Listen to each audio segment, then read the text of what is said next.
సరదా సాహసపు ఎత్తులను ఎక్కడానికి ఎన్ని ఎత్తులు వేయాలో పూర్తి వివరాలకు చదవండి రేపటి సాక్షి దినపత్రిక. ఆయన ఎప్పటికీ మనందరి గుండెల్లో చిరస్థాయిగా నిలిచిపోయే విధంగా ఆయన యొక్క పాలన సాగింది. సో అవన్నీ స్మృతుల్ని మరొకసారి నెమరు వేసుకుంటూ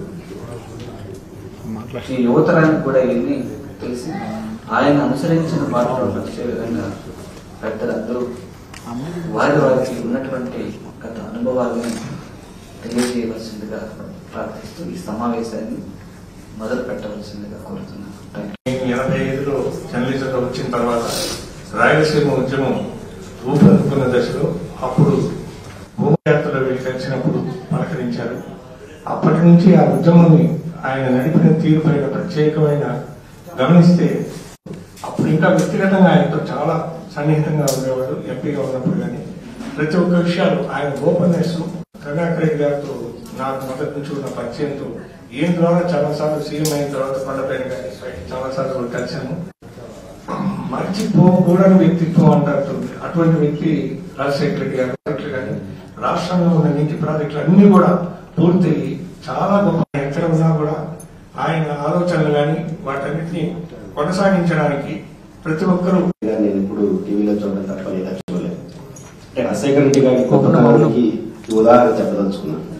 రాజశేఖర్తో కలిసి పనిచేసి అనుబంధాలు పంచు పోలవరం ఈరోజు మాట్లాడగలుగుతున్నామంటే రాజశేఖర రెడ్డి గారు గొప్పతనం.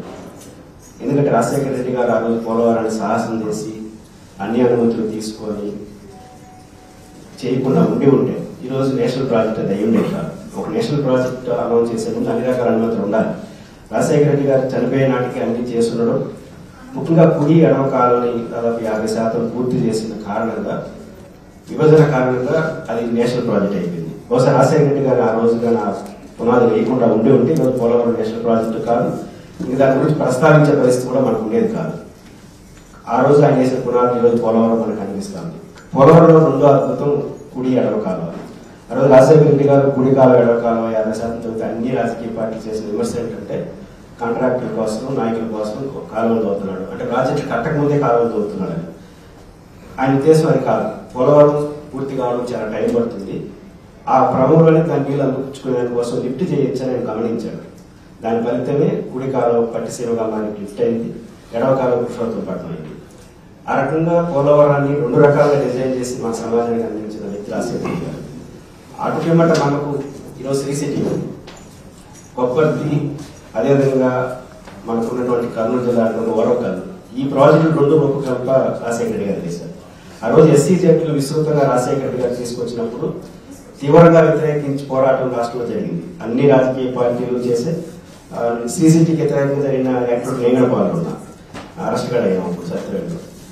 ఎందుకంటే ఆ ఎస్సీ జెడ్లకు వ్యతిరేకంగా ఇంత భూములు అవసరమా అని ఆ రోజు మాట్లాడారు. కానీ ఈరోజు ఎస్సీ జెడ్ అనేది ప్రపంచానికి ఒక మోడల్గా నిలబడింది. ఈరోజు ఎస్సీ జెడ్ కానీ రాకుండా ఉంటే ఇప్పటికి ఎస్సీ జెడ్లో 70,000 కోట్ల రూపాయలు పెట్టుబడులు వచ్చింది. ఈ 70,000 కోట్ల పెట్టుబడులు వచ్చి ఊహించుకునేదానికి అవకాశం లేదు కాదు. అదేవిధంగా ఓరవకాలు కావచ్చు, కొప్పర్తి కావచ్చు, బహుశా అనంతపురంలో లేపాక్షి హాపు కావచ్చు, ఇవన్నీ కూడా డిజైన్ చేసి ప్రపంచం ముందు వచ్చినటువంటి గొప్ప వ్యక్తి రాజశేఖర రెడ్డి గారు. రాజశేఖర రెడ్డి గారు చేసిన ప్రతి పథకం కూడా చాలా దూరదృష్టిలో చేసింది. ముఖ్యంగా ఫీజు రీయింబర్స్మెంట్, అదేవిధంగా ఆరోగ్యశ్రీ చాలా మంది ఏమనుకుంటారంటే ఎన్నికల పథకంగా చూస్తారు. జైతీ ఘోష్ కమిషన్ రాజశేఖర రెడ్డి గారు ముఖ్యమంత్రి అయిన వెంటనే బాగా ఆత్మహత్యలు ఆంధ్రప్రదేశ్లో జరుగుతున్నాయి కాబట్టి జైతీ ఘోష్ కమిషన్ ఏర్పాటు చేశారు. జైతీ ఘోష్ గారు ఫైనాన్స్ ఎకనామిస్ట్. ఆమె ఇచ్చిన రిపోర్ట్ ఏంటంటే ఈ ఆంధ్రప్రదేశ్లో ఎక్కువ ఆత్మహత్యలు జరగడానికి కారణం ఏంటంటే విద్యా వైద్యం అనేది కాస్ట్లీ అఫైర్గా మారిపోయింది.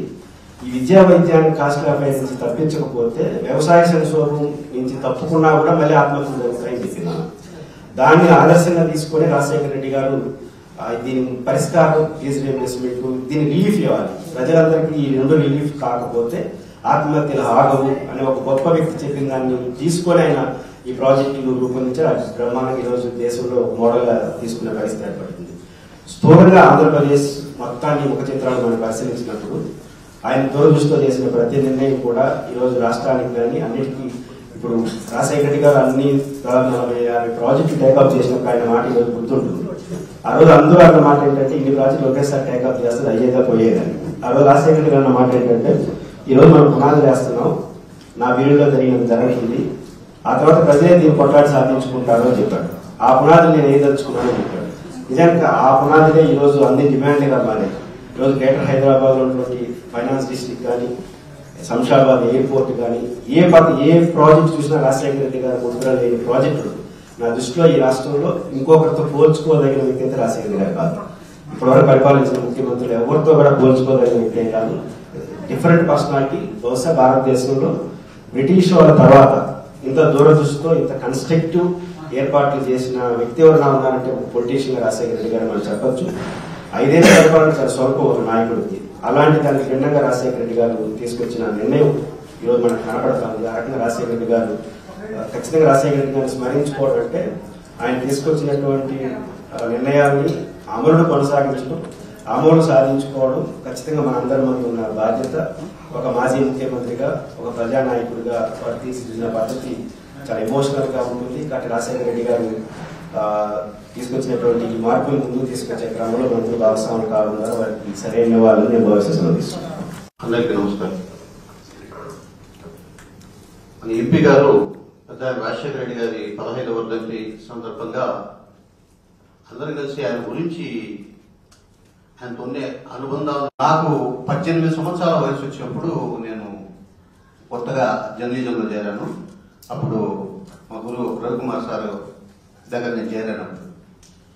అంత పూర్వం మా పెద్దవాళ్ళకి వాళ్ళతో రాజశేఖర రెడ్డి గారితో కానీ రాజారెడ్డి గారితో కానీ సంబంధాలు ఉన్నా కూడా నేను జర్నలిస్ట్ గా చేరాక ఆయన చాలా దగ్గరగా చూశాను. ఒక్కసారి ఇతను మన మనిషి అనుకుంటే ఎన్ని వేల మందిలో ఉన్నా కూడా చూస్తానే పిలిచి పలకరించే ఒక పెద్ద గొప్ప లక్షణం అది రాజశేఖర రెడ్డి గారికి సొంతం. ఆయన ఎమ్మెల్యేగా ఉండొచ్చు, ఎంపీగా ఉండొచ్చు, ముఖ్యమంత్రి అయి ఉండొచ్చు. ముఖ్యమంత్రిగా ఉన్నప్పుడు కూడా దూరంగా నిలబడి ఉన్నా కూడా నన్ను గుర్తుపెట్టుకోవాల్సిన అవసరం కూడా లేదు. పిలిచి కొంతమందికి మా నియోజకవర్గం ఓటర్ అయ్యాన్ని పరిచయం చేసేవాడు. అంత గొప్ప మనసు ఉండే వ్యక్తి. గొప్ప మనసు అని ఎందుకు అంటున్నానంటే నేను రాజకీయాలు ఆయన పరిపాలనకు సంబంధించిన అంశాల గురించి నేను మాట్లాడదలుచుకోలేదు. ఎందుకంటే అది చాలా మంది మాట్లాడతారు దాని గురించి. గొప్ప మనసు అనే దానికి ఒక ఉదాహరణ ఏమంటే మాది పులివెందుల నియోజకవర్గం. మా నియోజకవర్గం నుంచి చాలా మంది ఊరికే పొద్దుపోక హైదరాబాద్కు చాలా మంది పోయేవారు. పోయి జేబులో డబ్బు లేకపోతే రాజశేఖర్ గారి ఇంటికి పోయేవారు. కూర్చొని మాట్లాడి కాఫీ తాగి అంతా వచ్చేటప్పుడు జోబులు తీసుకుంటా అంటే వచ్చిన వాళ్ళకంతా 200, 500 ఇచ్చి పంపించేవారు. అది అలాగే ఆయనకు చాలా సన్నిహితులు ఇబ్బందుల్లో ఉన్నారంటే అప్పు చేసి కూడా ఆదుకున్న సంఘటనలు అయితే నేను 1-2 ప్రత్యక్షంగా చూశాను. అది మన కరుణాకర్ రెడ్డి గారికి ఇంకా ఈ అంశానికి సంబంధించి చాలా ఎక్కువ తెలిసి ఉండొచ్చు. నేను 1-2 సందర్భాలు మా నియోజకవర్గంలో చూశాను. అలాంటి వ్యక్తి గొప్ప మనసు ఉండేవాడు. అయితే నేను పలాని వ్యక్తికి పలాని సహాయం చేశాను, నా వల్ల పలాని వాడు లబ్ధి పొందాడని ఎక్కడా కూడా ఆయన చెప్పిన దాఖలాలు అయితే నేను అంటే ఆయన అనుభవం అంతా కూడా నా వయసు ఉండదు, నేను చూడలేదు. అలాంటిది రాజశేఖర రెడ్డి గారి వ్యక్తిత్వం. ఇక ఈ రకంగా చెప్పుకుంటూ పోతే ఒక 10 గంటలు 20 గంటలు మాట్లాడినా కూడా ఆయన గొప్పతనాన్ని మాట్లాడడానికి కట్ ఆఫ్ టైం అనేది ఉండదు. పాదయాత్ర చేశాక మన సార్ గుర్తుంటుంది. పాదయాత్రకు ముందు రాజశేఖర రెడ్డి గారు ఒక రకంగా ఉండేవాళ్ళు. పాదయాత్ర అయ్యాక కంప్లీట్ గా అప్పుడన్నా ఏదో ఎమ్మెల్యే ఉన్నప్పుడు ఎంపీగా ఉన్నప్పుడు వీడు మనవాడు వీడు పక్కనవాడు అనేది ఒక చిన్న లైన్ అయితే కనిపించేది. కానీ నేను పాదయాత్ర అయినాక ఆయన చాలా దగ్గరగా చూసా. 100% కంప్లీట్ గా మారిన వ్యక్తిగా అయితే నాకు అనిపించాడు.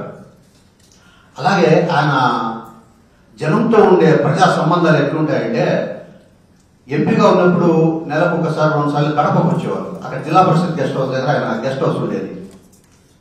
సత్యం అని ఒక ఆపరేటర్ ఉండేవాడు. ఆయన ఒక్కసారి వస్తే వేల కొద్ది లెటర్లు టైప్ కొట్టి ఆయన వేలైతే వాచిపోయింది. ఒకనొక సందర్భంలో అయితే సార్ దగ్గర పోయి నేను ఈ పని చేయలేనని కూడా చెప్పేసిన సందర్భాలు చాలా ఉన్నాయి. మామూలుగా ఎవరన్నా అయితే ఎమ్మెల్యే దగ్గరకు ఎంపీ దగ్గర పోయి ముందు సార్ నాకు ఆ పని ఉంది, నాకు లెటర్ కావాలని అడగడం ఒక లైన్. రాజశేఖర్ గారి దగ్గర అట్లా ఉండదు. సత్యం ముందు కూర్చుంటాడు, మన ఆర్ఎం కొట్టు, డిఓ కొట్టు, లెటర్ కొట్టించుకొని పోయి అక్కడ పోయి సంతకం పెట్టించుకునే వాళ్ళు. అది రాజశేఖర్ గారి వ్యక్తిత్వం నేను చూశాను. పోయినవాడు మా నియోజకవర్గమా, మా రాష్ట్రమా, పక్క రాష్ట్రమా, మన దేశమా అని కూడా చూసుకునేవాడు కాదు. సార్ నాకు ఈ పనులు నువ్వు 10 మందికి చెప్పాలంటే 100% ఆయన పరిచయం ఉంటే నాకు పరిచయం నేరుగా ఫోన్ చేసి చెప్పేవాడు. ఎవరి గురించి చెప్పినా కూడా ఆయన చెప్పేది ఒకే ఒక కామన్ లేనేమంటే నాకు చాలా కావాల్సిన ఈ పని ఖచ్చితంగా చేయాలని. ఆయనకు పరిచయం ఉన్నా లేకపోయినా ఖచ్చితంగా చెప్పేవాడు. సో వచ్చిన వాడు 100% సాటిస్ఫై అయ్యేవాడు. రాజశేఖర్ చెప్పినాడు, ఒకవేళ పని కాకుండా కూడా వాడిని ఇచ్చేవాడు. ఆయన పెద్ద ఆయన చెప్పినాడు, వాడు దొంగ నాకు వాడు చేయలేదా. సో అది పబ్లిక్ పట్ల ఆయనకుండే ఒక కమిట్మెంట్. బహుశా నాకు తెలిసి రాజశేఖర రెడ్డి గారికి పెద్ద బలం అదే అనుకుంటా. రాజశేఖర రెడ్డి గారి తర్వాత మనందరి ప్రీతం నాయకుడు జగన్మోహన్ రెడ్డి గారు కూడా ఆయన సంపాదించి పెట్టిండే పెద్ద బలం అదే. ఈ ప్రజా సంబంధాలు, ప్రజలతో ఆయన నిలిపిన మానవత్వం, అభిమానం. మనవాడు అనుకుంటే ఎంతవరకైనా కూడా వెనకుండి నడిపించేవాడు. తప్పు చేసినా కూడా మావాడు పోయా ఏం కాకపోని అక్కడికక్కడ మ్యాక్సిమం వెనకేసుకొని వచ్చే ఒక గొప్ప లక్షణం అనేది రాజశేఖర రెడ్డి గారి సొంతం. నాకు తెలిసింది ఒక అంటే నేను చూసిన ఈ చిన్న ఇది చెప్తున్నాను. Thank you. నాకు అవకాశం ఇచ్చినందుకు అందరికీ ధన్యవాదాలు. సమావేశమైన మన పెద్దలు, మాజీ శాసనసభ్యులు, తిరుమల తిరుపతి దేవస్థానం పాలక మండలి అధ్యక్షులు కరుణాకర్ రెడ్డి సార్కి, అలాగే తిరుపతి పార్లమెంట్ సభ్యులు డాక్టర్ గురుమూర్తి గారికి, ఎమ్మెల్సీ డాక్టర్ సిపాయి సుబ్రహ్మణ్యం గారికి, అలాగే ఇక్కడ ఉన్న ప్రతి ఒక్కరికి హృదయపూర్వక నమస్కారం. సో మాకైతే ప్రత్యక్షంగా కానీ ఎప్పుడు చూడలేదు. అంటే అందరూ చెప్పడం లేకపోతే యూట్యూబ్ లో చూడడం ద్వారా వైఎస్ఆర్ గురించి తెలిసింది. కాకపోతే ఒకటి ఎందుకు ఆయన ప్రతి ఒక్క సామాన్య హృదయంలో ఇప్పటికి కూడా జీవించి ఉన్నారంటే మేబీ ఆయన గవర్నెన్స్ తో పాటు హ్యుమానిటీ జోడించి ఆయన పరిపాలన సాగించారు. కాబట్టి మేబీ ఇప్పటికి కూడా ఆయన అంటే అందరం కూడా అంటే ఒక గొప్ప వ్యక్తిగా ప్రతిరోజు తలుచుకునే విధంగా ఆయన గవర్నెన్స్ చేశారు. ఎందుకంటే పరిపాలనలో మానవత్వాన్ని జోడించి ఆయన సామాన్యుడికి ఏం చేస్తే బాగుంటుంది, ప్రతి స్కీమ్ అయినా సరే సామాన్యుల గురించి ఆలోచిస్తూ, అది ఆల్రెడీ చెప్పిన ఇరిగేషన్ ప్రాజెక్ట్స్ అయితే రైతుల కోసమే తీసుకొచ్చింది. అట్లాగే ఆరోగ్యశ్రీ పథకం అంటే అప్పటికి ఏ ముఖ్యమంత్రి గాని ఏ రాష్ట్రంలో గాని ఇటువంటి పథకం లేదు. అంటే సామాన్య వ్యక్తులు కూడా కార్పొరేట్ హాస్పిటల్లో పోయి చికిత్స చేసుకోగలుగుతారు ఫ్రీగా అనేది ఆయన తీసుకొచ్చిన పథకం.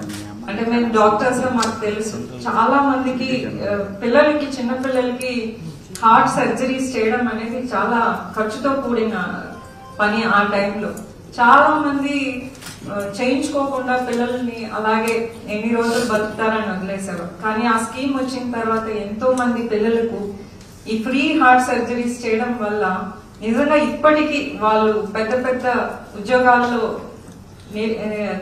అంటే స్థిరపడినా కూడా ఆయన ఒక దేవుడిలాగే భావిస్తుంటారు. వైఎస్ రాజశేఖర రెడ్డి వల్లే మేము ఇవాళ బతుకున్నామని వాళ్ళ తల్లిదండ్రులు గాని వాళ్ళు గాని విద్యార్థులు ఫీజు రియంబర్స్మెంట్ తీసుకొని చాలా మంది మేము ఎమ్మెల్యే సార్తో గడప గడప పోయేటప్పుడు ప్రతి దగ్గర అట్లాంటి వాళ్ళు చాలా మంది కనబడి చెప్తుంటారు. ఇప్పుడు మా బాబు లండన్ లో ఉన్నారు, సాఫ్ట్వేర్ అయ్యారు అంటే అప్పుడు రాజశేఖర రెడ్డి గారు ప్రవేశపెట్టిన ఫీజు రియంబర్స్మెంట్ వల్లే చదివాము. ఇలా ఎన్నో పథకాలు 108 గాని 104 గాని అంబులెన్స్ ఆ టైంలో అంటే ఫస్ట్ ఎయిడ్ అక్కడే చేస్తే వెంటనే ఏదైనా చిన్న ప్రమాదం అయితే వాళ్ళకు లైఫ్ ఇచ్చినట్టు ఉంటుందని, అట్లాగే త్వరగా వాళ్ళని ఫస్ట్ గోల్డెన్ అవర్ లోనే హాస్పిటల్ కి తీసుకెళ్లే ఏదైనా ప్రమాదం జరిగినప్పుడు. సో ఈ విధంగా ప్రతి సామాన్యుల గురించి ఆలోచించిన గొప్ప మహనీయుడు వైఎస్ రాజశేఖర రెడ్డి గారు. సో అంటే ఆయన ఇన్ని ఏళ్ళు ఆయన చనిపోయినా కూడా ప్రతి హృదయాలు జీవించి ఉన్నారంటే ఒకటి ఆయన మానవత్వం, ఆయన చిరునవ్వు. ఎవరిని చూసినా అంటే అందరు చెప్పేది ఏంటంటే శత్రువు కనిపించినా నవ్వుతూ ఉంటారని. సో సో అటువంటి మహనీయుడిని ఇవాళ మీ అందరి మధ్యలో నేను కూడా తలుచుకోవడం నిజంగా అదృష్టంగా భావిస్తూ నాకు ఈ అవకాశం ఇచ్చినందుకు పెద్దలందరూ. సంవత్సరాలు అయితే చనిపోయి ఇప్పటికీ ప్రజల హృదయంలో మామూలుగా ఒక సినీ యాక్టర్ కానీ లేదు ఒక స్వాతంత్ర సమరయోధులు కానీ అలాంటి వాళ్ళు గుర్తుంటారు. ఒక రాజకీయవేత్త ఇంకా ప్రజల గుండెల్లో ఉన్నాడు అంటే దానికి కారణం ప్రజలకు అతను అంత దగ్గరగా వెళ్ళడం. పాదయాత్ర అనే ఒక కాన్సెప్ట్ ని ఒక రాజకీయాలు తీసుకొచ్చి దాన్ని పరిశీలించి ఏది చేసినా అతను ఒక హిస్టరీ చేశాడు. నాకు రాజశేఖర రెడ్డి గారు అనగానే గుర్తొచ్చేది ఫీజు రీయింబర్స్మెంట్. యూనివర్సిటీలో వర్క్ చేశాను నేను. అంతకుముందు ఎన్ని కాలేజెస్ ఉన్నాయి, అతను ఫీజు రీయింబర్స్మెంట్ అని ఒక స్కీమ్ పెట్టిన తర్వాత ఎంతమంది విద్యార్థులు దానికి చదువుకోవడానికి ముందుకు వచ్చారు. ఎప్పుడు రాజశేఖర రెడ్డి గారి గురించి అంటే నేను ఒక ఫీజు రీయింబర్స్మెంట్ అనే ఒక ఇదే నాకు గుర్తొస్తుందండి. అంత మంచి వ్యక్తి గురించి ఈ రోజు మనం మాట్లాడుకోవడం అనేది నాకు ఒక గొప్ప వరంగా నేను భావిస్తున్నాను.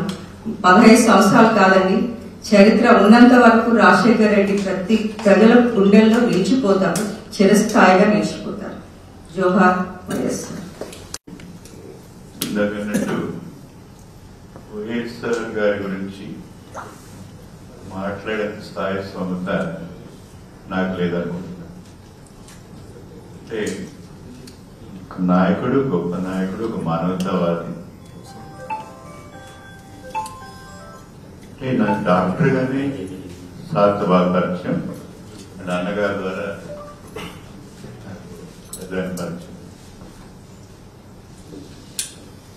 అంటే ఈ 15 ఏళ్ళు అయినప్పటికీ ప్రజల హృదయాల్లో ఆయన ఎక్కడ చెక్కు చెదరలేదు. అది ఒక నాయకుడు అంటే ఇలా ఉండాలి. అంటే ఇంత అంటారు ఏదో అంత సాఫ్ట్వేర్ భూమి వచ్చింది, ఏడావిడంతా మారిపోయింది. కానీ అంతమంది సాఫ్ట్వేర్ ఇంజనీర్ అయ్యారంటే నాకు మేయర్ గారు అన్నట్టు చాలా మంది పేదవారు బీసీలు ఫీజు రీయింబర్స్మెంట్ ఆ రోజు చదువుకోగలిగారు. అందువల్ల ఆ భూమి వచ్చింది.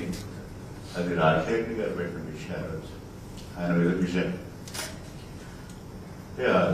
సేద్యం దండగాని రోజు నుంచి దాని పండగ మార్చారు. 104 అన్నట్టు ఇందాక 6 పేదవాళ్ళు చనిపోయేవాడు, మద్రాసు పోయేవాడు, లేదా చనిపోయేవాడు, లేనివాడు ఇల్లు అమ్ముకొని గొడ్డు గోదు అమ్ముకొని 7 రోజులు కార్పొరేట్ వైద్యాన్ని అలాంటి ఆలోచన ఈరోజు భారతదేశంలో 15 రాష్ట్రాలు దాన్ని కార్పొరేట్. అది ఆయన మానస పుత్రిక డాక్టర్. వెంటలో పుచ్చిపోయి చేయడే కాకుండా ఈ సమస్యని పాదయాత్ర విని దాన్ని ఇంప్లిమెంట్ చేయడం అనేది ఆయనకి సరిపోయింది. అలాగే మాకైతే మెడికల్లో నేను సార్ చెప్పినప్పుడు హెల్త్ యూనివర్సిటీస్ మెంబర్ చేసే స్టేట్ కి అంటే అప్పుడు వైఎస్ఆర్ యూనివర్సిటీ అంటే అప్పుడు ఒకసారి ఇష్యూస్ ఉన్నాయి. నేను స్టేట్ ప్రెసిడెంట్ ఉండేవాడు. ఆ రోజు సార్ని కలిసి అన్నా ఇవి వైద్యం చేసిన అర్ధరాత్రి పేషెంట్ అయిన ఇబ్బంది అయితే ప్రధాని డాక్టర్ని కొట్టేస్తుంటే డాక్టర్ చంపుతాయా, డాక్టర్ ప్రాణపోయడం ప్రయత్నిస్తాడని 2008 ఒక యాక్ట్ ని మార్చారు. గల్లాగారు కుమార్ గారి హెల్త్ మినిస్టర్ సహాయంగా తీసుకున్నప్పుడు తర్వాత ఆ యాక్ట్ లో ఏంటంటే ఆ యాక్ట్ ఈ రోజు almost all states in India colleges. అది రాజశేఖర రెడ్డి గారి జర్నీ అంటే anything immediate doctor arrest doctor prove అని ఒక యాక్ట్ తీసుకొస్తే సార్ అనమాట.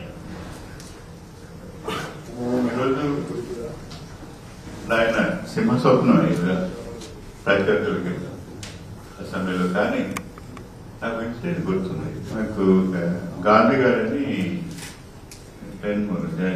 నెల్లూరు ఎమ్మెల్యే దగ్గర వాళ్ళు మిస్సెస్ పోటీ చేశారు. ఓడిపోయారు. ఆయన వెళ్ళి అన్నా నేను గాంధీని మా మిస్సెస్ ఉద్యోగం పోయిందంటే విత్-ఇన్ 4 hours లో జాబ్ తీసి ఆర్డర్ చేసి పంపించారు. ఆ పొజిషన్ లో పొడికి అది ఆ మాత్రం అనేది అంత వాల్యూస్ లేదు. శత్రువైనా సరే పార్టీ అన్నట్టు వాడు చేయాల్సింది. అది దాని గొప్పదనం. ఎనిహో ఈరోజు మనం కానీ ఒకటి బాధ ఏంటంటే ఈ 15 ఏళ్ళు వైఎస్ఆర్ నుండి ఎలా ఉండేది రాష్ట్రం, ఈ రాష్ట్ర దౌత్యం ఎలా ఉండేది డెఫినెట్ గా డిఫరెంట్ ఉంటుంది. అది మనకి పెద్ద లాస్ ఆయన లేకపోవడం. కాబట్టి ఆయన స్మృతులు ఆయన ఎప్పుడు హృదయాల్లో ఉంటాడు. ఎందుకంటే ఈరోజు జగన్మోహన్ రెడ్డి గారు సంక్షేమ పథకాలంటే మొదటి ఆయన వస్తే కరెంట్ కానివ్వండి, రిపేర్స్ కానివ్వండి, అన్ని. కానీ దానికి ఈరోజు జగన్మోహన్ రెడ్డి దానికి ఇంకొక 4 ముందుకేసి చేశారు. కానీ మన ఏదో జనాన్ని కన్ఫ్యూజన్ మన అభివృద్ధి మనకున్న ఏదో వాడు మీడియాతో కన్ఫ్యూజన్ చేసేస్తుంది ఏం కాదు. కాబట్టి ఈరోజు మన రాజశేఖర రెడ్డి గారిని మనం స్ఫూర్తిగా తీసుకొని జగన్ పార్టీ నడుస్తూ తప్పకుండా ఆయన ఆశలు ముందు తీసుకెళ్ళాలి. ఈ కార్యక్రమం ఏర్పడుతుంది ముందు గొప్పగా ఏర్పడుతుంది. గురుమూర్తి అన్న గారికి అన్నగారికి ప్రత్యేక ధన్యవాదాలు తెలుపుకుంటారు. వైఎస్ఆర్ ఒక మత్తు ఆవరించినట్టు అనిపించింది నాకైతే. ఏదో అంటా ఉంటారు కదా, గంగమ్మకి పూనకం వచ్చినట్లు ఎట్లా ఫీల్ అవుతారు కొందరు, అలాంటి ఒక భావన కలిగింది మనసులో. సరే నా పాటికి నేను వచ్చేసినాను, అది నేను ఎవరితో కూడా పంచుకోలేదు. బట్ అప్పుడు రాజశేఖర రెడ్డి గారు ఉన్న పరిస్థితికి మా ఏజ్ గ్రూప్ ఏంటంటే మా లైన్ రాజశేఖర రెడ్డి గారు అంతగా లైక్ చేసే నేచర్ కాదు. అంటే ఒక సినిమా స్టార్నో ఇంకొకరినో అట్లా లైక్ చేసే నేచరే కానీ మా ఏజ్ గ్రూప్ అటువంటిది. కాబట్టి ఆ తర్వాత మాకు మంత్లీ వన్స్ కార్యనిర్వాహక అంటే ఎగ్జిక్యూటివ్ మీటింగ్స్ జరిగేవి. ఎవ్రీ మంత్ యూత్ కాంగ్రెస్ కి గాంధీ భవన్ లో జరిగేవి. ఆయన 12 సార్లు మా మీటింగ్కి వచ్చినారు. 12 సార్లు మీటింగ్ రావడంతో ఒక సందర్భంలో ఈ సభ్యత్వ నమోదు అనేది చాలా ఇంపార్టెంట్ గా తీసుకుంటారు అప్పట్లో పార్టీ కొన్ని. సో ఆ సభ్యత్వ నమోదు నేను కొంచెం అంటే నేను బాగా యాక్టివ్ గా పనిచేస్తానే కానీ కొంచెం క్రమశిక్షణ తక్కువ నాకు. ఆ క్రమశిక్షణ లోపంలో భాగంగా నేను సభ్యత్వ నమోదు చేయలేదు. కేవీపీ రామచంద్రరావు గారు, రాజశేఖర రెడ్డి గారు, అశోక్ తన్వర్ గారు, సుధాకర్ బాబు వీళ్ళందరూ కూర్చోన్నారు. ఒక్కొక్కరిని అడుగుతున్నారు ఇదే విధంగా. నన్ను లేపి ఇది ఎంతవరకు వచ్చిందని అడిగింది. నీ పేరు ఏంటంటే అజయ్ కుమార్ అన్న, ఏ ఊరు అన్న, తిరుపతి అన్న. తిరుపతి అన్న. నేను సేఫ్ అయిపోయినాను అనుకున్నా, మనసులో నేను సేఫ్ అయిపోయాను. వెంటనే కేవీపీ గారు ఇన్వాల్వ్ అయ్యారు. ఎంతవరకు వచ్చింది నీది అన్నాడు. సార్ అది కొంచెం నాకు అది ఇదని చెప్తాను. సార్ ఎప్పుడు ఇస్తావు చెప్పు, ఒక 1 వీక్ లో కంప్లీట్ చేస్తాను. 1 వీక్ లో కంప్లీట్ చేస్తానేమయ్యా కానీ పంపించడా. అప్పుడు నాకు అర్థమైంది నా వెనకాల ఏ శక్తి పనిచేసింది, ఆ శక్తికి కారణం ఎవరు ఏంది అనేది నాకు బాగా పనిచేసింది. ఒకసారి నేరుగా ముఖ్యమంత్రి కార్యాలయం ఆయన క్యాంప్ ఆఫీస్ కి మమ్మల్ని అందరినీ డెలిగేషన్ తీసుకెళ్లారు. ఆ సందర్భంగా తిరుపతిలో మున్సిపల్ ఎన్నికలు వస్తా ఉన్నాయి. నేను ఇంటింటికి యువజన విభాగం అంటే ఇంటింటికి యూత్ కాంగ్రెస్ అని ఒక ప్రోగ్రాం నిర్వహించాను అన్నాధ్వర్యంలో. ఆ పాంప్లెట్స్ అన్ని తీసుకుని వెళ్ళాను. అక్కడ తీసుకెళ్తే దాన్ని చూసి ఆయన ఎంతగా నవ్వినారంటే, అంటే ఈ విధంగా యూత్ కాంగ్రెస్ వాళ్ళు కూడా ఇంటింటికి వెళ్ళి నేను చేసిన పథకాలు చెప్తున్నారా అంటే నేను వెంటనే కరుణాకర్ రెడ్డి గారు ఈ కార్యక్రమం చేయమన్నారని చెప్పిన. మున్సిపల్ ఎన్నికలు వస్తున్నాయి జాగ్రత్త, మనం గెలవాలి అక్కడ అని చెప్పినారు. ఆయనతో మాట్లాడిన జ్ఞాపకం అది. ఆ తర్వాత 2009లో కూడా మళ్ళీ ఒకసారి అన్నాధ్వర్యంలో మేమంతా క్యాంప్ ఆఫీస్లో కలవడం జరిగింది. ఇలాంటివన్నీ ఉన్నాయి. అంటే నాకు వ్యక్తిగతమైన ఇంటరాక్షన్ అది. బట్ రాజశేఖర్ రెడ్డి గారి గురించి చెప్పాలి అంటే ఒక రకంగా వయసు సరిపోదు, అనుభవం సరిపోదు.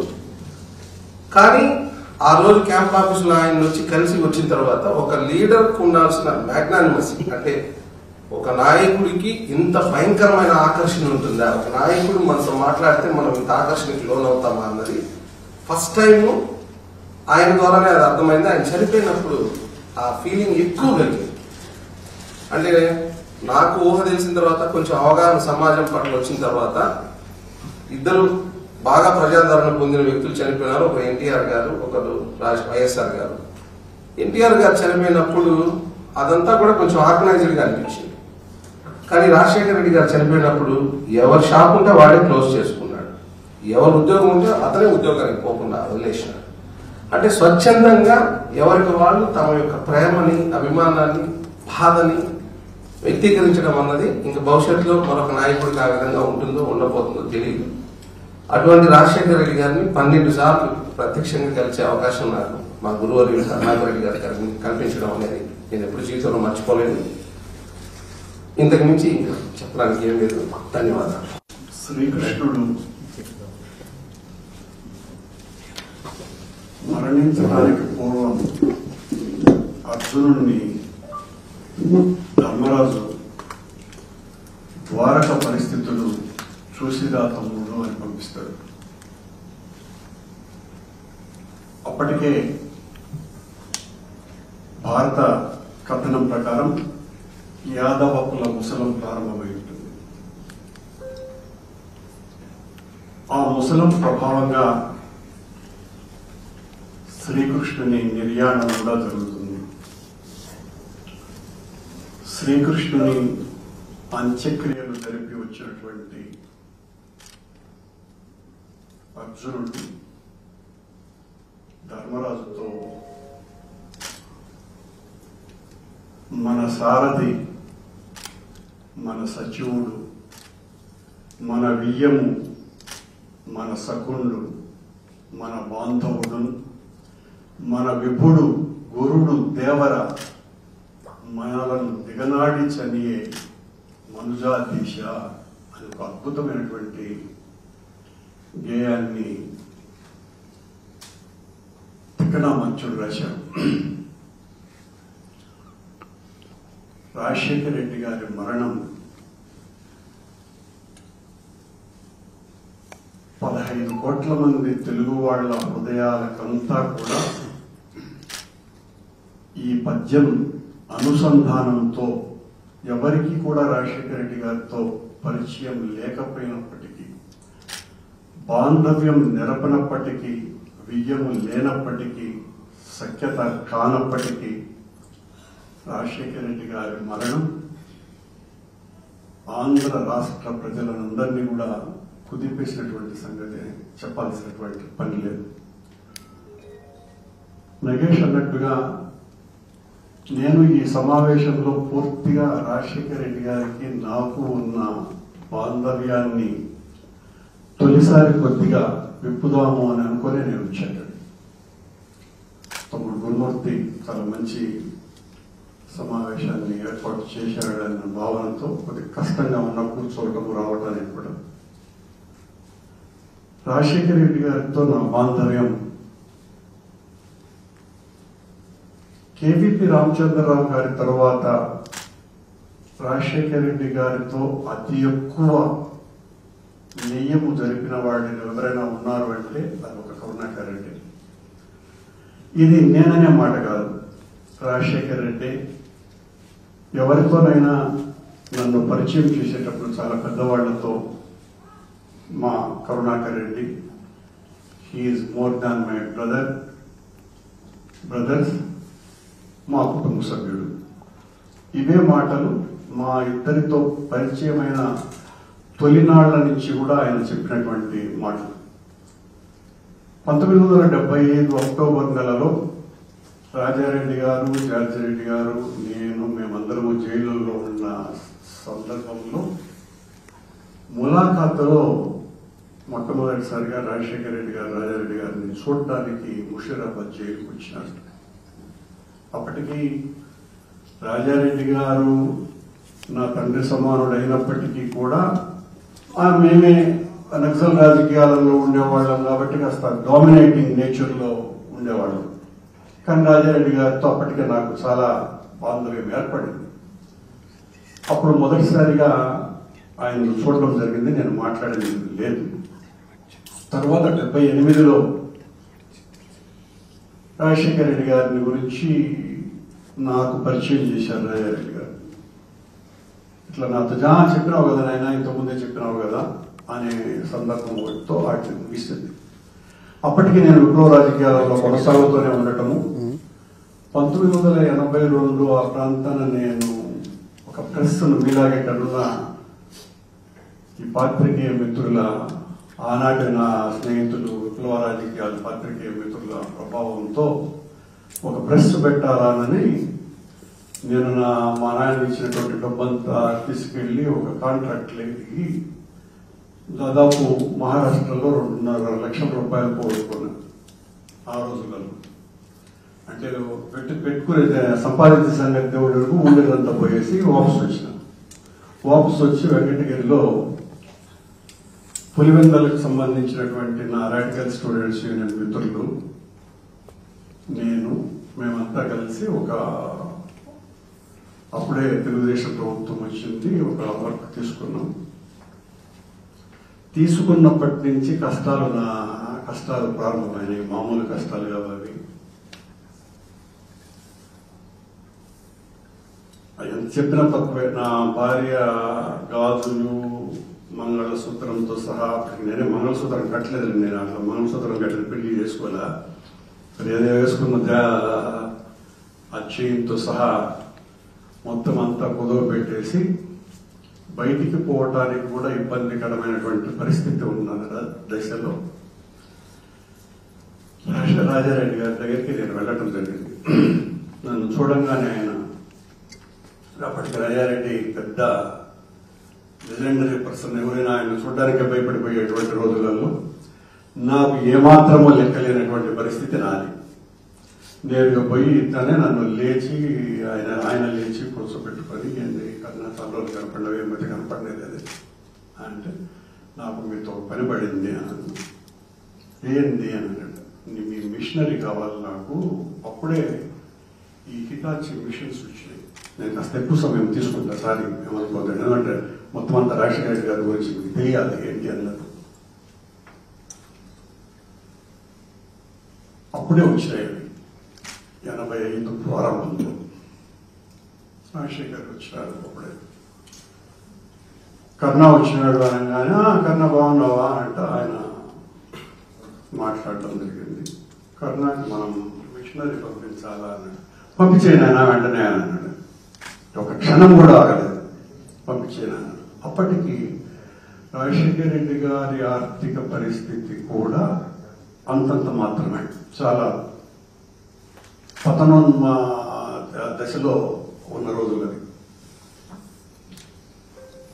రాజశేఖర రెడ్డి గారు ఆ క్షణం నుంచి నా జీవితంతో పెనవేసుకుపోయినటువంటి సందర్భాలు మొదలైనవి. తను వెంకటగిరికి వచ్చాడు. ఆ వెంకటగిరి సైట్లో ఆ హిటాచి మిషన్లు 4, ఆ హిటాచి మిషన్లు, ఆ డ్రైవర్లు, జనరల్ గానే పులివెందులకు సంబంధించినటువంటి డ్రైవర్లు, మెకానికులు అంటేనే వాళ్ళు ఎంత విధ్వంసంతో ఉండేవాళ్ళు, అంత విధ్వంసత ఉండేది వాళ్ళు రాచకం అంతా కూడా. సరే ఆయన ఆడనే కూర్చున్నాడు. కూర్చొని కన్నా బాబు ఇవన్నీ తీగిపోతే బాగుంటుంది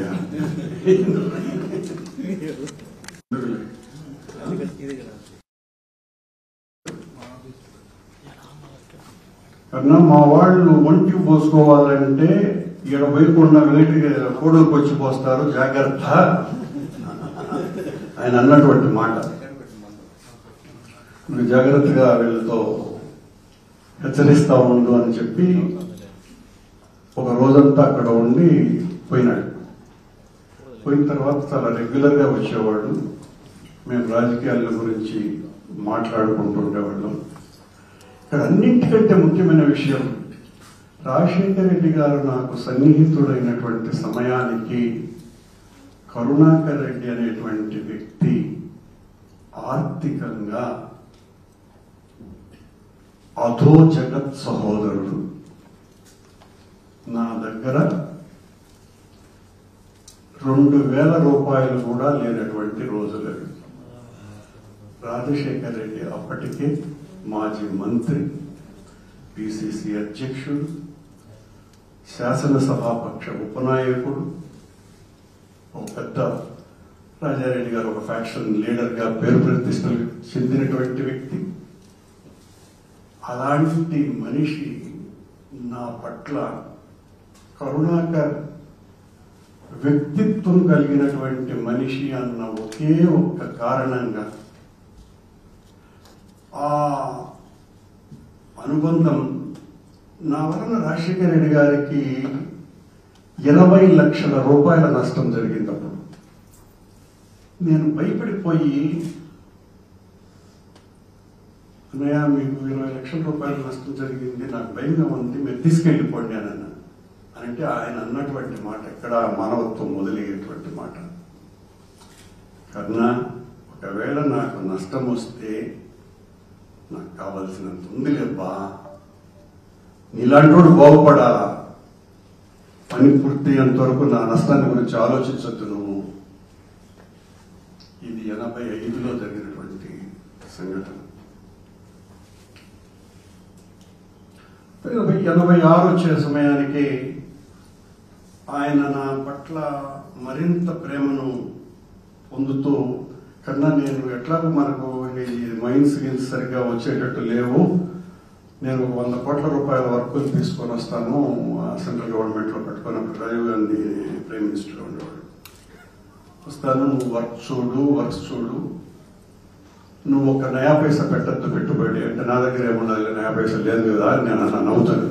అందుకే అంటున్నాను, నేను ఒక నయా పైసా దాని గురించి ఆలోచించద్దు, 25% నువ్వు తీసుకో, ఎవరు అన్నారు 25% నువ్వు తీసుకో, నువ్వు వర్క్స్ చూసుకో, నేను పట్టించుకోను అని అంటే నేనన్నా, చూడండి నేను మార్గాంతరం తెలియక నేను వ్యాపారము అనేదానికి వచ్చిన, నాకు వ్యాపారాలంటే పరమాసక్యము, నా లైన్ కాదు, కనుక దయచేసి నేను కాంట్రాక్ట్లు మీరు నా కోట్లు ఇచ్చినా కూడా నేను చేయలేను, కాకపోతే మీకు పొలిటికల్గా మీరు అనుకుంటే మీకు ఉపయోగపడతా నేను. ఎంత ఆనందపడ్డాడంటే రాజశేఖర్ రెడ్డి, అరే డబ్బు నేను ఇంత ఆఫర్ చేసినా ఇతను వద్దంటూ నాకు ఉపయోగపడతాడు అని అంటున్నాడేనని, సరే కన్నా అట్లాగే చేద్దామని. అప్పుడు నేను ఒక మాట కూడా చెప్పాను, నేను ప్రత్యక్ష రాజకీయాలు కాదు, మీకు పరోక్షంగానే పనికొస్తా ఉంటాను అని చెప్పాను. ఎందుకంటే నేను నక్సల్ రాజకీయాలలో పనిచేసినటువంటి వాడిని, మీకు ఇండైరెక్ట్ గా చాలా ఎక్కువ ఉపయోగపడతా ఉంటాను నేను. అలా మొదలైనటువంటి మా ఇద్దరి బాంధవ్యం, రాజశేఖర్ రెడ్డి నేను ఒకే బెడ్ మీద కొన్ని 10 సార్లు నిద్రపోయి ఉంటామంటే ఆశ్చర్యపడాల్సినటువంటి పని ఏమీ లేదు. నేను చాలా రెగ్యులర్గా జైసల్మేర్కి వెళ్తూ ఉంటే ఇప్పుడు కూడా రాజశేఖర్ రెడ్డి గుర్తేనా, అక్కడ మొదటిసారిగా ఒక స్టార్ హోటల్లో తీసుకెళ్ళాడు 1997లో. తీసుకెళ్తే ఒక రోజు ఉన్నాము, రెండో రోజు అంటే రాజశేఖర్ ఎంత గొప్పవాడు అనడానికి నేను భయపడతా రూమ్లో ఉంటే, ఎందుకంత బిడియపడతావు నువ్వు, నాకు అర్థం కదా, మన ఇద్దరు ఒకటే రూమ్లో ఉన్నాము అని ఒకటే రూమ్లో పడుకోబెట్టుకోవటమే కాకుండా పొద్దున్నే మళ్ళీ బాత్రూమ్లకి జనరల్గా పెద్దవాళ్ళు కొంచెం ముందు వాళ్ళు పోవాలనుకుంటా, నాకు అర్లీగా లేచే అలవాటు, నేను లేయంగానే చూసేవాడు, పోబ్బా పోయి స్నానం చేసిరా పో. అది రాజశేఖర్ రెడ్డిలో ఉన్నటువంటి ఔన్నత్యం. ఆ స్టార్ హోటల్లో భోజనం సరిగ్గా లేదు, సాయంకాలం బాగాలేదు, వాళ్ళకు హోటల్ ఉన్నది డాబా తింటావో అని నేను ఏకవచన సంబోధనే ఉండేది. నాకు పొదప్పగా నాటి అని ఒక పనికి మాలిన డాబాలకి హ్యాపీగా నా కోసమని వచ్చి హోటల్లో తిన్నాడు. నాకు ఏడన బయట పోతే నా బట్టలు వెంటనే ఉతికించుకోవడం అలవాటు. నేను ఆ హోటల్లో ఒక ప్యాంటు షర్టు కర్చీఫ్ వేసేసాను దోబి. సాయంకాలం వచ్చినాయి, నా ఖర్చీఫ్ 3 రూపాయలు ఉంటుంది, దానికి 15 రూపాయలు వేసాడు. లేదా నా ఖర్చు వెళ్తుంటుంది 3 రూపాయలు షూజ్ చేయదు కదా. ఏంటన్నా 15 రూపాయలు నువ్వు వేసేటప్పుడే అనుకున్నా, అక్కడ కూడా ఆయన గొప్పతనం అది. ఏంటబ్బా ఇతను బట్టలు దోపికేస్తామన్నాడు. నేనే నా బట్టలన్నీ మడిచి మళ్ళీ 4 రోజులైనా కూడా పులివెందులకు తీసుకుపోయి అక్కడ ఉతికిస్తే హైదరాబాద్కి తీసుకొని పోయి వేసి, అంటే నవ్వుతూ చెప్పినటువంటి మాట. అంటే కించిత్తు కూడా అసహనం అన్నదే లేకుండా అంతగా ప్రతి దాన్ని ఎంజాయ్ చేసేటువంటి మనస్తత్వం. 87లో ఒక సంఘటన జరిగింది. ఏదో పని చెప్పినాడు నాకు, అది చేస్తే చెడ్డ పేరు వస్తుందన్నయ్య. ఇప్పుడు ఏం పేరు ఉండదన్నయ్య మనకు, ఏం పేరు ఉండదని, చెడ్డ పేరు రాని, చెడ్డ పేరు వచ్చినా మంచిదే మనకు అన్నాడు. అది రాజకీయ నాయకుడి యొక్క గొప్ప లక్షణం ఏంటంటే, నువ్వు రాజకీయాలలో కొనసాగాలని అనుకుంటే నీకు ఏదో ఒక పేరు ఉండాలా. చనిపోయారు రాని అన్నాడు. అట్లాగే 92 సంవత్సరంలో విజయభాస్కర్ రెడ్డికి వ్యతిరేకంగా అప్పటికి బాగా అసమ్మతి రాజకీయాలు జనార్దన్ రెడ్డిని నేను చేసినాం. సరే ప్రతి పార్టీలోనూ నేను ఒక భాగస్వామిని, జనార్దన్ రెడ్డి దగ్గర, చెన్నారెడ్డి దగ్గర నుంచి. అనంతపురంలో పెద్ద మీటింగ్ పెట్టారు. పెట్టి నన్నే ఇన్ఛార్జిగా పంపించాడు 15 రోజుల ముందు. పంపించి ఏం జరుగుతా ఉందని రోజు సాయంకాలం ఫోన్ చేయాలి.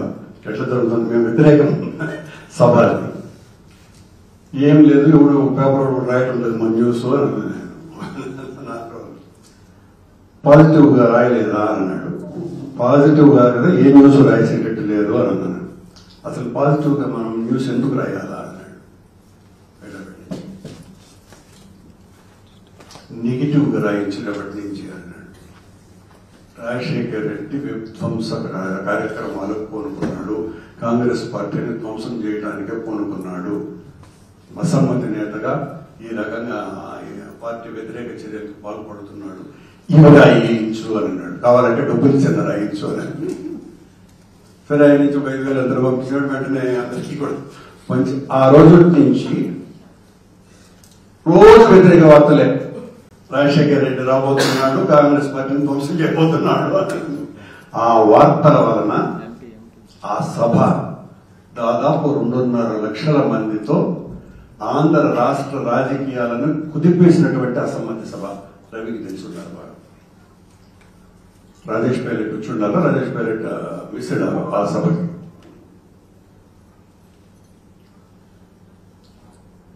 నేను ఎప్పుడైనా కోడూరుకు వెళ్తే స్కూటర్లో తడిసిపోయేవాడిని.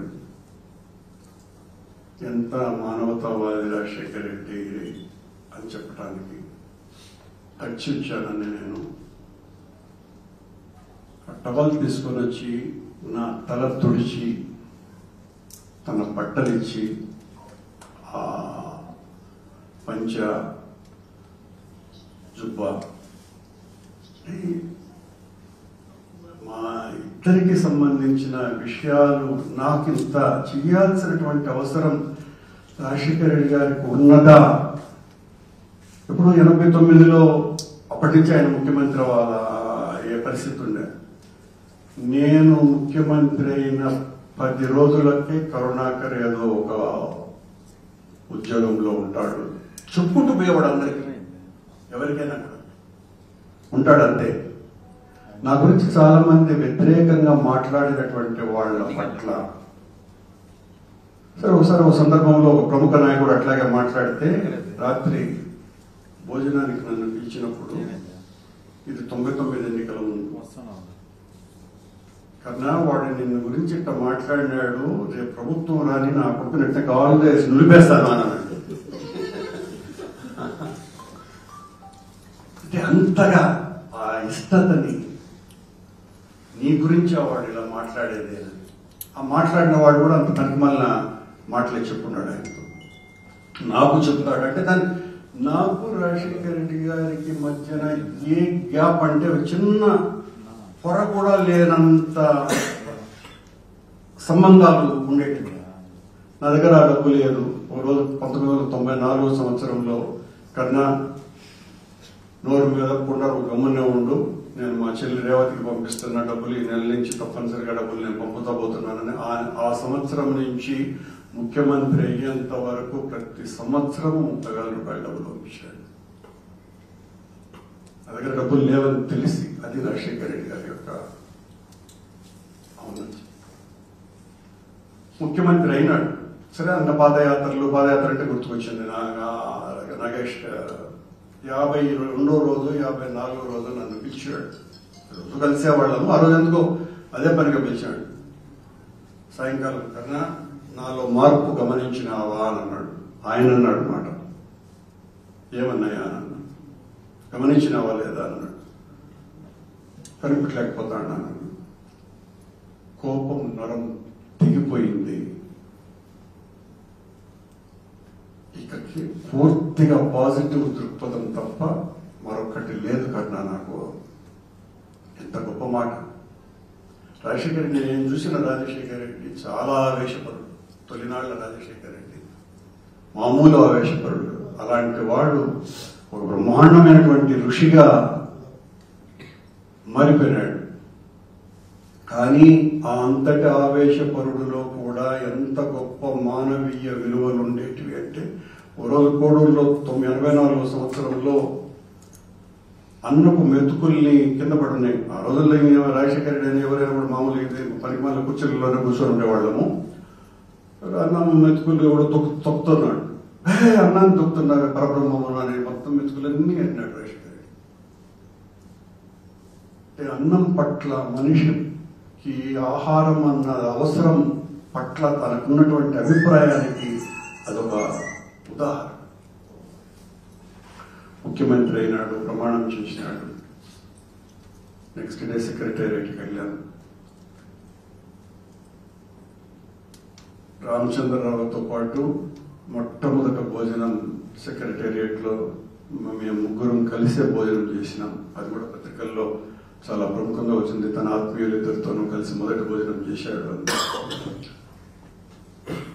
అక్కడే ఉండేవాడిని. ఒక వారం తర్వాత మళ్ళీ కలిసిన మాట్లాడడానికి, నేను నాకు ఎప్పుడు ఇంటర్వ్యూ అనేది ఏం లేదు కాబట్టి కలిసిన కూడా ఉన్నాడు కదా. ఆనందంగా ఉంది, బ్రహ్మాండంగా ఉంది. బ్రహ్మాండంగా ఉంది, ఆనందంగా పక్కన పెట్టో, మొదట మన అప్పులు ఎందుకు పట్టుకున్నా, ఎన్ని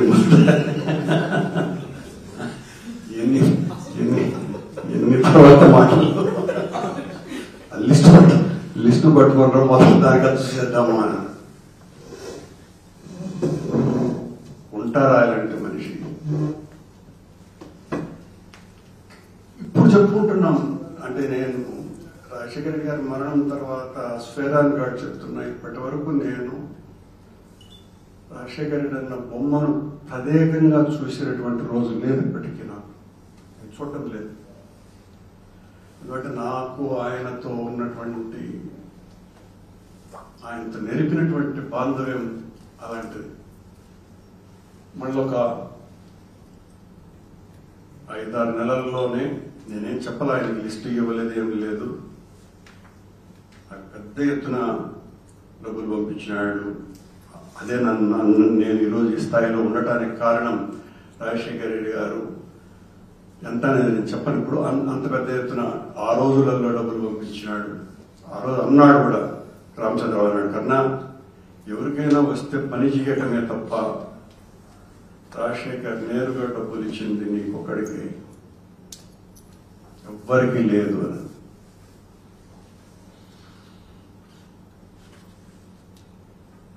సార్, నేను టీటీడీ చైర్మన్గా అయిపోయిన తర్వాత తను తిరుపతికి వచ్చాడు. మా ఇద్దరిది ఒక రకంగా టామ్ అండ్ జెర్రీ. అంటే నేనే టామ్ ఏమో, ఆయన జెర్రీ కాదు. ఇక్కడ మహతి గారు, మహతి తర్వాత ఈ శ్రీనివాసం ఓపెనింగ్ అప్పుడు, శ్రీనివాసము మా పక్కన ఉండేది ఆడ ఓపెనింగ్ అప్పుడు నన్ను ఆదికేశ్వర్లో చైర్మన్ నన్ను స్టేజ్ ఎక్కడమని చెప్పి, నేను ఆ తాడు అవతలు ఉన్నా కావాలని, నన్ను ఎవరు అడ్డుకునే వాళ్ళు ఎవరు లేరు, కావాలని నేను తాడు పైకి లేపి ఇటు తీసుకొని వచ్చి నన్ను లాగినాడు. లాగి పైకి ఎక్కించుకోవాలని నువ్వు చేపట్టి పట్టుకొని ఎక్కుతుంటే నేను కావాలని ఇటన్నా రాను నేను. అంటే రాజశేఖర రెడ్డితో నాకున్న చనువును చెప్తున్నా, నేను ఎక్కను, అది నీకు సంబంధించింది, నాది కాదు అని. అరే కారులో కూడా కూర్చోలేదు, నేను కూర్చోలా, వెళ్ళిపోయాడు. ఆడి నుంచి మళ్ళీ సెక్యూరిటీ ఆఫీసర్ ఫోన్ చేశాడు, సార్ అరుస్తాడు, కన్నాడు పోయినాడు అని అనేది. ప్రతి చిన్న విషయాన్ని కూడా ఏమన్నా కోప్పడినాడేమో, అలిగినాడేమో, బాధపడినాడేమో అంతగా పట్టించుకునేటువంటి మనిషి.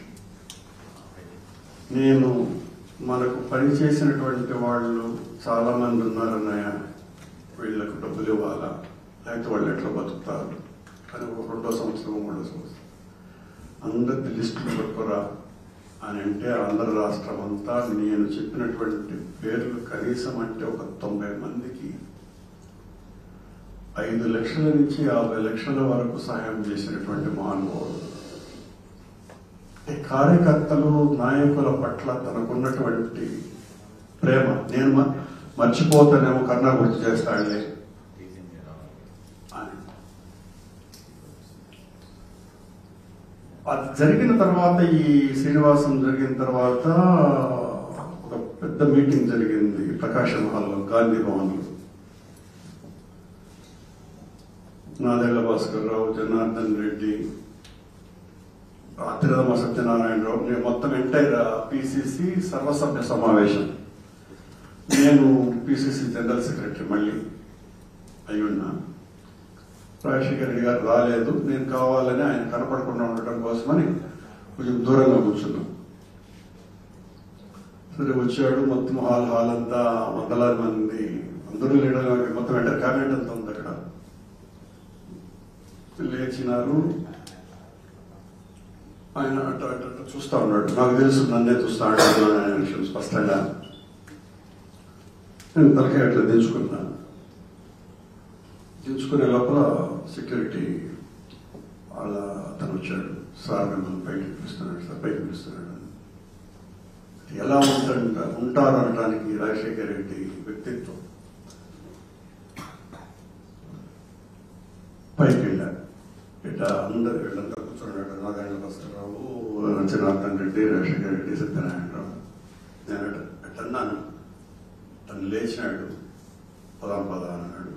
మొత్తం హాల్ అంతా కూడా ఒక పెద్ద ఆశ్చర్యం.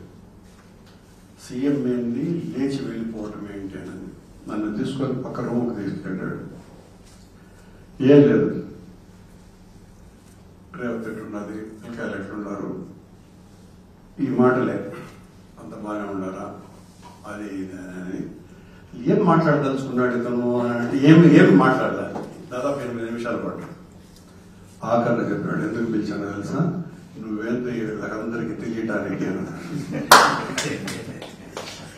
ఆ 8 నిమిషాలలోనే మొత్తం ఆల్ ఛానల్స్ కరుణాకర్ రెడ్డితో రాజశేఖర రెడ్డి ప్రత్యేకమైన భేటీ.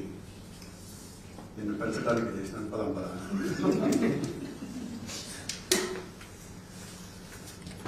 అలా మన డాక్టర్ సిపాయి సుబ్రహ్మణ్యం గారిది కూడా, ఆయన హాస్పిటల్ ఓపెనింగ్ అప్పుడు ఆయన ఏదో ఆయన చేత చేయించాలంటే వేరే ఒక నాయకుడు చాలా తీవ్రంగా వ్యతిరేకించాడు. వ్యతిరేకిస్తే కారులో చెప్పిన, నేను వెంటనే పోవాలా, డాక్టర్ చాలా మంచోడు, చేయాల్సిందేనని. అతనికేమో ఆ నాయకుడికి సరేలే అట్లే అని అన్నాడు. అంటే అప్పటికి ఆయన మాట విన్నట్టేవాడు. మళ్ళీ అతనికి చెప్పడం కూడా లేదు, నేరుగా వచ్చి ఓపెన్ చేసేసాడు. ఒకటి కాదు, 2 కాదు, నేను కొన్ని వేల కిలోమీటర్లు ఆయనతో ప్రయాణించిన, వేల కిలోమీటర్లు ఆయనతో పాదయాత్రలు నడిచిన, రాజకీయ చర్చల్లో భాగస్వామినైనాను. నా జీవితంలో మధురాతి మధురమైనటువంటి స్మృతి రాజశేఖర రెడ్డితో, రాజారెడ్డి గారితో బాంధవ్యమే. ఒకరిని మించిన వాళ్ళు మరొకరు, వాళ్ళు ఇద్దరు కూడా. రాజారెడ్డి గారి గురించి వేరే అభిప్రాయాలు చాలా మంది చెప్పినా, నా అనుభవాలు పరమానందభరితమైనటువంటి అనుభవాలే రాజారెడ్డి గారితో కూడా. అతను ఎంత గొప్పవాడో నేను చూసినటువంటిది. నా ఇల్లుతో సహా రాజశేఖర రెడ్డి కట్టించింది. ఈరోజు రాజారెడ్డి రాజశేఖర రెడ్డి కట్టించింది. నేను ₹1 కూడా పెట్టాలా ఇంటి మీద. ఈరోజు నేను ఇల్లు కానీ, నేను ఈరోజు ఆర్థికంగా ఉన్నాను అన్న ఏదున్నా రాజశేఖర రెడ్డి చొరవ తప్ప మరొకటి కాదు. రాజశేఖర రెడ్డి పాలన గురించి ఇంకా ఎంత చెప్పినా కూడా తక్కువే. రాజశేఖర రెడ్డికి గొప్పతనం ఏంటంటే, నేను వెంకటేశ్వర భక్తి ఛానల్ని ఏర్పాటు చేసినప్పుడు నేను రమణాచారి ఇద్దరం పోయి రాష్ట్రపతిని పిలిచినాము. రాష్ట్రపతి ఒప్పుకునింది. జూలై 8వ తారీఖు వచ్చేస్తాను, నా పెళ్లి రోజు అని. నాకు తెలియదు రాజశేఖర రెడ్డి బర్త్డే అనే సంగతి, మర్చిపోయినా నేను. వచ్చి ఆవిడేమో రాష్ట్రపతి అయిపోయి ఆవిడ డేట్ చేసింది. రాజశేఖర దగ్గరికి వచ్చి, అన్నయ్య 8వ తారీఖు మీరు రావాల్సింది వస్తుంది ఇదే. ఆయన ఎక్కడికో మారిషస్లో ఎక్కడికో పెట్టుకున్నాడు పోయేదాన్ని. ఎప్పుడో అని అన్నాడు, 8వ తారీఖు భలే వాడివయ్యా నువ్వు, నన్ను అడిగేది లేదు, నా అనుమతి అక్కర్లేదు నీకు. ఎంత స్పోర్టివ్గా ఒకళ్ళు అయితే పదవి తీసేసి ఉండాలి. నాయన నువ్వు రాష్ట్రపతి మీ ఇద్దరు చేసుకోండి తండ్రి, ఆనందంగా నా ఆశీస్సులు మీకు. చివరకు రాష్ట్రపతి ఆవిడ వచ్చింది కానీ రాజశేఖర్ గారు రాలేకపోయినారు. అది రాజశేఖర్ గారు ఉండే ఎంతకంటే గొప్పతనం ఏం చెప్పాలి రాజశేఖర్ రెడ్డి ఎంతటి వాడు అనటానికి. దేన్నైనా కూడా క్షమించగలిగేటువంటి ఉదారత్వము ఔన్నత్యము కలిగినటువంటి మనిషి. నేను చెప్పాను అంటే అది జరిగి తెలాల్సిందే, నేను అడిగాను అంటే అది చేసి తెరాల్సిందే. అది నా అదృష్టం. ఒకరోజు అన్నాడు నాతో, కన్నా 77 ప్రాంతాలలో ఈ రాష్ట్రంలో కాదు కదా దేశంలోనే అత్యధిక రోజువారీ ఆదాయం కలిగినటువంటి కుటుంబం నాది. రోజుకు 75,000 రూపాయల ఆదాయం వచ్చేది. 75-77 ప్రాంతాన. ఇప్పటికి నేను అప్పుడేదో పేపర్లో చూసి అమితాబ్ బచ్చన్ రోజుకి 50,000 సంపాదిస్తాడు అన్నాడు. రాజారెడ్డి గారి ఆదాయం 75,000 రూపాయలు రోజు. అలాంటి మనిషి నా పట్ల ఏమీ లేని కరుణాకర్ రెడ్డి పట్ల ఆయన చూపించినటువంటి ప్రేమకు, ఆయన మంచితనానికి, మంచితనం అంటే ఇంకా రాజశేఖర రెడ్డి తరువాతనే ఎవరైనా కూడా దానికి ఆ ఉదాహరణ ఈ ఉదాహరణ అని చెప్పాల్సినటువంటి పని కూడా లేదు. ఇంకా చాలా ఉన్నాయి కానీ ఎప్పుడైనా పంచుకుందాం. Thank you.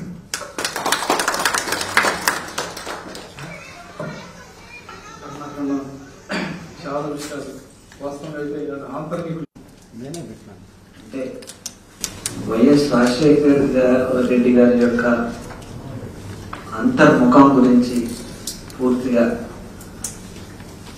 మనకు తెలియజేసినందుకు ప్రత్యేకంగా కరుణాకర్కి తెలియజేస్తున్నాను. అలాగే నాకైతే 2006 నుంచి 2009 వరకు ఫిజియోథెరపీ స్టూడెంట్ అసోసియేషన్ ఒక నాయకుడిగా రాజశేఖర రెడ్డి గారు ముఖ్యమంత్రి ఉన్నప్పుడు ప్రజా దర్బార్లో నేను 4 సార్లు కలవడం జరిగింది. ఎందుకంటే 2004లో నేను కాలేజీలో జాయిన్ అయినప్పుడు మాకంటూ సపరేట్ గా ఫిజియోథెరపీ కౌన్సిల్ లేదని, కౌన్సిల్ లేకపోవడం వల్ల కాలేజీల్లో రకరకాలైనటువంటి ఇర్రెగ్యులారిటీస్ జరుగుతున్నాయి. అంటే ప్రైవేట్ కాలేజీలో కానీ సరైనటువంటి కరికులం లేదని, ప్రాపర్గా ఉండి మంచి కరికులం ఉంటే ఇతర దేశాల్లో కూడా మా ప్రొఫెషన్కి మంచి ఉద్యోగాలు వస్తాయని ఇప్పుడు భావించి ప్రజా దర్బార్లో 1కి 3 సార్లు కలవడం, ఆయన ఆప్యాయంగా దగ్గర తీసుకొని చేస్తామని చెప్పడం, దాని తర్వాత ఎలక్షన్ రావడం, మళ్ళీ అధికారంలోకి రావడం, ఇందులో మా కోర్స్ అయిపోయి బయట చేసేయడం. అప్పటికీ ఖచ్చితంగా చేస్తారని ఆయన చెప్పారంటే ఖచ్చితంగా చేస్తారనే నమ్మకం అందరిలో ఉంది.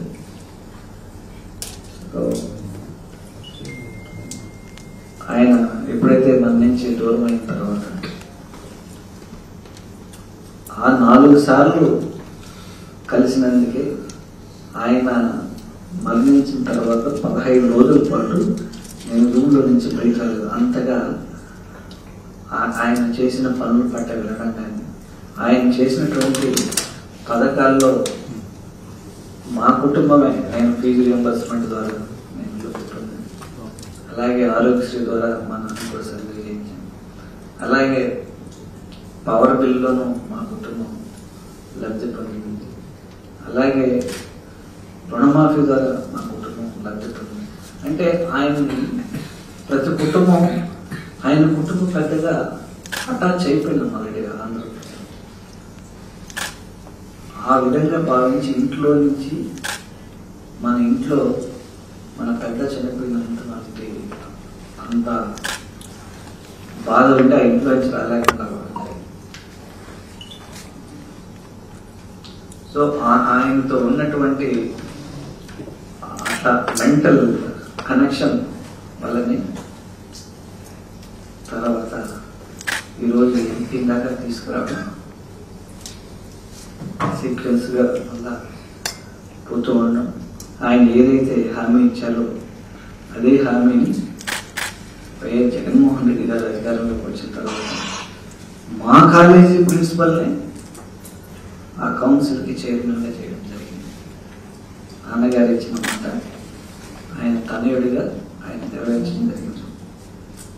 ఈ క్రమంలో వారితో ఏర్పడినటువంటి పరిచయం ఈరోజు ఎంపీ తిరుపతి ఎంపీ ఎంతో దేశంలో ప్రతిష్టాత్మకమైనటువంటి ఎంపీ స్థానాల్లో ప్రముఖ స్థానమైనటువంటి తిరుపతి ఎంపీ స్థానాన్ని ఏమీ లేనటువంటి నాకు కల్పించి ఏదో కూర్చోబెట్టున్నారంటే ఖచ్చితంగా అది ఆ తండ్రి నుంచి వచ్చినటువంటి మంచితనం, ఆయన ఆశయాలు పుంజుకుంటున్నటువంటి వైఎస్ జగన్మోహన్ రెడ్డి గారి దాకా ఆ కుటుంబం ఉన్నటువంటి అతి గొప్ప లక్షణం. ఖచ్చితంగా వైఎస్ రాజశేఖర రెడ్డి గారి ఆశయ సాధనలో దిశగా ప్రయాణిస్తున్నటువంటి జగన్మోహన్ రెడ్డి గారికి వారి వెనక నడవలసినటువంటి బాధ్యత మనందరి మీద ఉంది. ఎందుకంటే ఆ కుటుంబం ఎంతసేపు అయినా ప్రజలు బాగుండాలి, ప్రజలంతా తమ కుటుంబంలాగా భావించే అతి గొప్ప మనస్తత్వం కలిగినటువంటి కుటుంబం ఈ దేశంలో ఏదైనా ఉందంటే అది వైఎస్ఆర్ గారి కుటుంబం. వాళ్ళ ఫాలోవర్స్గా ఉన్నందుకు చాలా గర్వంగా ఫీల్ అవుతూ ఈ కార్యక్రమానికి ఇచ్చేసి విజయవంతం చేసినటువంటి పెద్దలందరికీ